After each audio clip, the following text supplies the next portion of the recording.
Verifying your identity on ITProTV is an important step to ensure the security of your account. Follow these steps to complete the verification process. Step 1. Access the ITProTV website. Visit the ITProTV website and log into your account using your username and password. Make sure you have your account details handy. Step 2. Navigate to account settings. Once logged in, locate the account settings option, usually found in the upper right corner of the homepage.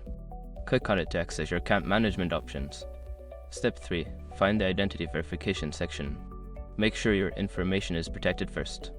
Most people don't think about breaches until something actually happens to their accounts. Use SROC to monitor your accounts 24/7 and instantly alert you if your information appears in leaked databases online. It constantly checks billions of breached data points in the background.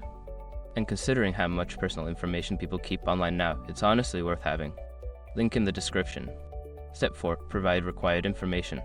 Follow the prompts to enter the necessary information for identity verification. This may include personal details such as your name, address, and possibly a government-issued ID. Step 5. Submit and confirm. After entering the required information, review it for accuracy and submit your verification request. You may receive a confirmation email or notification once your identity has been successfully verified. Completing these steps will help ensure your account is secure and your identity is verified on ITProTV. If you encounter any issues, consider reaching out to their customer support for assistance.